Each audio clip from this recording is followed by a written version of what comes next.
Channel पर हम 60 लाख छात्रों को पढ़ाते हैं। वर्तमान में मैं अपने ग्राम पंचायत का मुखिया भी हूं।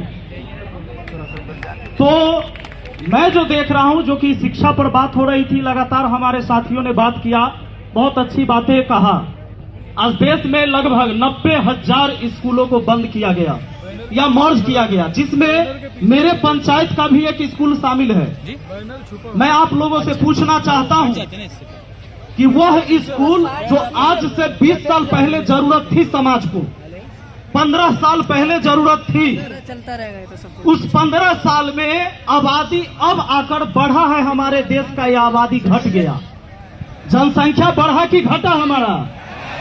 जब जनसंख्या बढ़ा, हर चीज की आवश्यकता हुई, स्कूल की आवश्यकता कैसे घटने लगी? बाबा साहेब ने कहा कि संगठित रहो, शिक्षित रहो। बाबा साहेब ने कहा कि जब तक तुम शिक्षित नहीं होगे, कैसे तुम्हें पता चलेगा कि तुम्हारा अधिकार छीन कौन रहा है और तुम्हें अधिकार दे कौन रहा है? तो आज की सरकार ने कहा कि ऐसी बात है तो हम वन नेशन वन एजुकेशन रहने ही नहीं देंगे। हमारे देश में, देश तो एक है लेकिन शिक्षा व्यवस्था एक नहीं है। अमीरों, अधिकारी, नेता, इसका बाल बच्चा पढ़ता है दूसरा सिलेबस, और गरीब, किसान, मजदूर, पिछड़ा, इसका बाल बच्चा पढ़ता है दूसरा सिलेबस। आप एनसीईआरटी सुने हैं कि नहीं सुने हैं? और सरकारी स्कूल का सिलेबस अलग है, प्राइवेट स्कूल का सिलेबस अलग है कि एक है? बताइए आप लोग। तो जब शिक्षा व्यवस्था ही अलग है, जब इस देश में समान शिक्षा नहीं मिल रहा है, तो फिर समान मौका कहां मिला? समान प्रतिस्पर्धा कहां हुआ? कैसे मिलेगा अवसर हमें? आज जो भी बच्चे नीट की तैयारी करते, जिनको डॉक्टर बनना है, भाई इंजीनियर बनना है, किसी को यूपीएससी निकालना है, किसी को बीपीएससी निकालना है, बच्चे तैयारी करते हैं, ग्रेजुएट तो हो जाते हैं, लेकिन जब वो अपने प्रतियोगी परीक्षा में बैठते हैं तो उन्होंने जो ग्रेजुएशन तक अपनी पढ़ाई करी, उसमें से मुश्किल से 15 से 20% उस सिलेबस से प्रश्न पूछे जाते हैं। बाकी एनसीईआरटी का होता है, जो सीबीएसई बोर्ड में पढ़ाया जाता है। तो गरीब के बच्चे तो सरकारी स्कूल में पढ़ते हैं, वो तो एनसीईआरटी पढ़े नहीं। अब एनसीईआरटी उनको फिर से जाकर प्राइवेट कोचिंग में जाकर पढ़ना पड़ता है। अगर वो नहीं पढ़ते हैं, 10 साल 15 साल तैयारी करते करते थक जाते हैं, और हम सोचते हैं कि हमारा बाल बच्चा के किस्मत खराब है, वही नौकरी नहीं हो रहा है। जबकि व्यवस्था खराब किया गया कि आपके बच्चों को अवसर नहीं मिल रहा है। इस बहुरंगीय शिक्षा व्यवस्था के खिलाफ हम लोगों को खड़ा होने की जरूरत है। और मैं तमाम साथियों को दिल से धन्यवाद देता हूं कि भाई हम क्या सोचते हैं कि भाई मेरे अकेले करने से क्या होगा, मेरे अकेले करने से क्या होगा, यही सोच के हम बदलाव नहीं ला पाते हैं। सत्ता बदलती है लेकिन व्यवस्था वही है।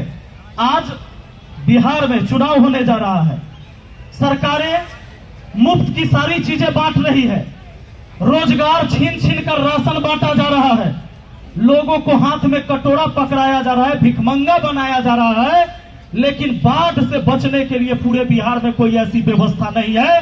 उधर नेपाल से पानी आए तो आधा बिहार उधर डूब गया, आधा बिहार पानी में डूबता है और आधा बिहार सुखाड़ से बर्बाद होता है। धान का कटोरा छीनकर, और इन नेता और भ्रष्ट अधिकारियों ने आपको चूड़ा और मिठा 2 किलो थमा दिया बाढ़ के टाइम में, और हम सोचने लगे कि बाप रे बाप, नेताजी मेहरबान है हमारे ऊपर। इस व्यवस्था को बदलने की जरूरत है दोस्तों। अभी छात्रों के लिए छात्रवृत्ति बढ़ा दिया गया, चुनाव है, 600 वाला हो गया 1200, 1200 वाला 2400, 1800 वाला 3600। जानते हैं हमें पैसे देंगे ये चुनाव के टाइम में छात्रवृत्ति बढ़ाकर, लेकिन बच्चियों को अभी भी सरकारी स्कूल में अलग से शौचालय की व्यवस्था नहीं है। इसके ऊपर किसी नेता अधिकारी का ध्यान नहीं है। शौचालय नहीं बनवा रहे हैं। बच्चियां जब स्कूल में जा रही हैं तो मुश्किल से, गांव की बच्चियां हैं तो स्कूल से निकलकर फिर घर जाती है सोच के लिए, कभी अगर उसको जरूरत पड़े तो। शौचालय नहीं है, छत झड़कर गिर रहा है, जो ही स्कूल बचा हुआ है उसके छत टपक रहे हैं, सब में 4 दीवारी नहीं है, गेट नहीं है। ये सिलेबस हमको समान सिलेबस नहीं बनाकर देंगे, ये हमको सिर्फ छात्रवृत्ति देंगे, सिर्फ वोट के लिए। ऐसी शिक्षा व्यवस्था से कभी देश नहीं बदल सकता है दोस्तों। शिक्षा व्यवस्था अगर वन नेशन है तो वन एजुकेशन सबसे पहले चाहिए। सरकार की ऐसी कोई स्कीम नहीं है कि गरीब के बाल बच्चों को अमीर बना देगा। आप अगर गरीब हैं, आप मजदूर हैं, तो आपका आने वाला पीढ़ी भी मजदूर ही पैदा होगा जब तक समान शिक्षा नहीं मिलेगा। सिर्फ शिक्षा के बदौलत ही हम अपने परिवार के इतिहास को बदल सकते हैं, समाज को बदल सकते हैं। लेकिन यहाँ पर सरकार चाहती है कि आपके बाल बच्चा को ऐसा शिक्षा मिले कि आगे उसे अवसर ही न मिले, वो किसी पद पर जा ही न सके। और जब तक आप अशिक्षित रहेंगे, बेरोजगार रहेंगे, तो भेड़ बकरियों की तरह नेताओं के रैलियों में जाते रहेंगे। इस व्यवस्था को बदलने की जरूरत है। आप तमाम साथियों को हम फिर से धन्यवाद देते हैं कि मुझे भी यहाँ पर आकर 2 शब्द कहने का मौका मिला। तमाम साथियों को हम दिल से धन्यवाद देते हैं। हम हमेशा शुक्रगुजार रहेंगे और इस लड़ाई में, ये लड़ाई जहां तक लड़ी जाएगी, हम हमेशा आपके साथ हैं। तन मन धन से लगातार हम आपके साथ रहेंगे। बहुत बहुत धन्यवाद।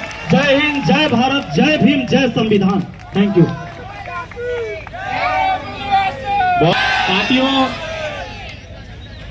शांत रहना है, इस प्रोग्राम को आगे बढ़ाते रहना है। हमारे पास समय की कमी है।